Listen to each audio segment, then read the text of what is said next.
စကိုင်းမြို့အနီးကိုဗဟိုပြုပြီးအင်အား9.9ရှိတဲ့အင်အားပြင်းငလျင်မတ်လ28ရက်နေ့မွန်လွဲပိုင်းမှာလှုပ်ခတ်ခဲ့တာကြောင့်မန္တလေးမြို့ရဲ့အထင်ကရကျက်တည်ဆောင်ဖြစ်တဲ့မဟာမြတ်မုနိဖရာမိုးကြီးကိုကျသွားခဲ့တယ်လို့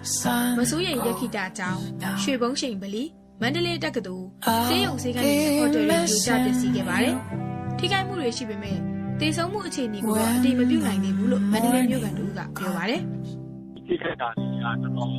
I'll be missing 28 နဲ့44ခွက်ထားပြောင်ကြလူတက်ဒီမဲလိုက်ခင်တီးတဲ့တားကောင်ဘွားကုန်လို့ချင်းပြီးအိမ်မစိုးနဲ့ညမောင်များထိတ်တလက်စက္ကန့်ပိုင်းတွင်မျက်စိရှိ3နှစ်ရွယ်ကလေးခံတာကိုဟာပိုင်မှာဖြစ်ပါတခုမှအကူညင်ပေးနိုင်ခဲ့လောက်ခတ်မှုတွေချက်သွေးပြက်ကခွေရိုင်းလဲတိစိတ်ကကိုတက်တွက်လုံးမြောက်ရာကိုပြေးခဲ့မျက်လုံးနဲ့ဘလူးလောကမေးပလဲသွေးပြက်ချောက်ချစရာဖြစ်တွေနဲ့44ခွက်ပြောင်လာမြလူတူးရဲ့အုံကိုတန်းနေဖြစ်နေရင်ခွဲတဲ့နှစ်တွေ Get forward ခံမှမလို့စနေရှိရဲ့ပြည့်ရွှေလိုက်ရိုက်ခတ်သွား sky နဲ့ man လေးတွင်ဖုန်းချုပ်ခဲ့တော့တပ်ပေါင်းများစွာနဲ့တကွထပ်တူရေးတဲ့ချင်း Rise and beat ဘတ်တော်မမင်းမဲ့ဖြစ်ပြတွေနောက် buffer တိုင်းကမနစ်တဲ့ပေတိုက်တဲ့ပြီးမီးထုံးတော့ show lem ရဖင်းရဲ့ချမ်းသာမှုလူဖီဖိနေလည်းမလောက်ကဲတဲ့နဲ့နောက်လက်တွေတွေ့တော့ရှောက်မပြိုးလေး line နဲ့ man လေးပြထားကြမယ်နောက်တစ်ခါ